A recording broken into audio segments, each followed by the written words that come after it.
Rico, desde Puerto Rico, está uno de los hombres que está acabando en el ministerio de los profetas. Definitivamente un hombre que tiene una palabra puntual, exacta de parte de Dios. Está con nosotros el profeta Carlos Flores, directamente desde Puerto Rico. Bienvenido. Bendecimos a toda esta bella audiencia que está en sintonía a través de Radio Renuevo. ¿Quién es Carlos Flores? ¿De dónde viene Carlos Flores? Bueno, vengo de un lugar llamado Dorado, Puerto Rico, el cual se conoce como la ciudad más linda y más hermosa que tiene Puerto Rico. Aleluya. Carlos Flores llega al ministerio porque tú un día te enganchas, decides voy a ser profeta, o porque tienes verdaderamente, realmente un llamado de Dios. Bueno, entiendo que llego al ministerio porque dice la Biblia que desde antes de la fundación del mundo, Dios nos eligió para un propósito divino. Correcto. Carlos, ¿cómo inicia tu ministerio? De repente dijiste quiero predicar y Dios te dio más adelante el don de ser profeta, o de repente te llegó, lo tienes de chiquito, ¿cómo fue eso? Fíjate, el ministerio comienza desde que comencé a creer. Entiendo que en una ocasión, como así mismo acepté al Señor por fe, entendí que el ministerio se activaba en fe. De la misma manera que decidí en fe creer en Jesús como mi Salvador, de esa misma manera pude entender el llamado que Dios me había dado.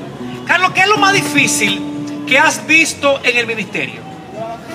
Lamentablemente la falta de identidad. Las personas que tienen una palabra de parte del Señor, una persona que Dios le habla una y otra vez, pero no tienen la identidad en el Señor para reconocer lo que Dios le está dando, le está depositando. Personas que Dios le promete que va a restaurar su casa, su hogar, su familia, pero se dejan mover por lo que sus ojos ven, no sabiendo que lo que Dios promete lo cumple. Carlos, en esa misma dirección, lo que pasa es que muchas veces es un poco difícil usted pasar por una situación, ahora mismo viéndola, y usted todo cayéndose y usted confiando en algo que Dios le dijo.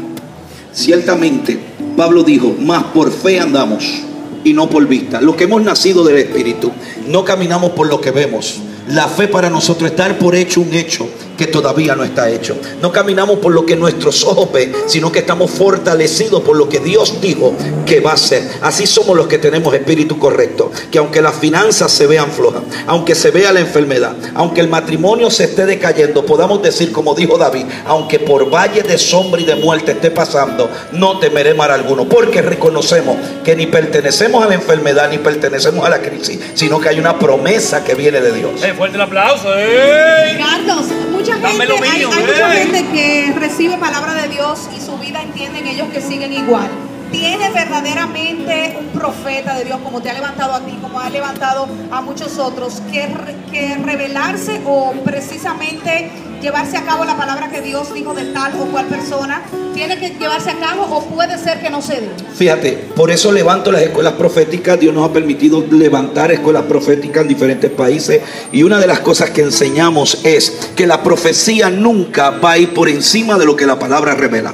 El profeta siempre va a profetizar de acuerdo a lo que la palabra establece. Cuando la profecía se va por encima de lo que la palabra ha revelado, dice Pablo, retengamos lo bueno y desechamos lo malo. E incluso él dijo, no menospreciemos la profecía. En otras palabras, hay que escucharla, pero tampoco movernos ligeramente por lo que los profetas dicen. ¿Por qué? Porque la profecía se puede contaminar cuando toca nuestra alma, nuestras emociones. Conozco hombres de Dios que pueden profetizar una palabra en el espíritu, pero por tener un fundamento doctrinal, por tener una cultura, la pueden contaminar. Y por eso nosotros como vasos del Señor tenemos que saber discernir esto. Segundo punto, no todo el tiempo en que Dios te profetiza una palabra y no se cumple, no es que el profeta no lo hizo en el espíritu, es que muchas veces abortamos el propósito divino de Dios, porque lo que va a permitir que esa palabra se cumpla es nuestra obediencia. Voy a dar un ejemplo breve. Dios profetiza sobre José y le dice, el sol,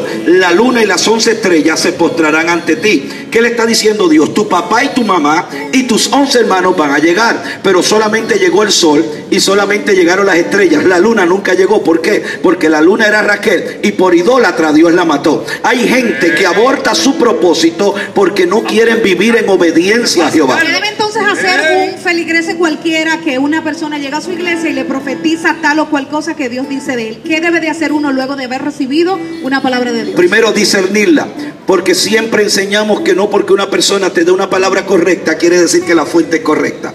Libro de Hechos, capítulo 16, dice que había una mujer que estaba profetizando correctamente y decía: estos son los hijos del Dios viviente. Pero después de varios días, Pablo se vira y le dice: sal fuera, espíritu de adivinación. El hecho de que una palabra te dé una persona te dé una palabra correcta no quiere decir que la fuente sea correcta. Por eso es necesario. ¿Sabes cuál es el problema de nosotros? Lo digo.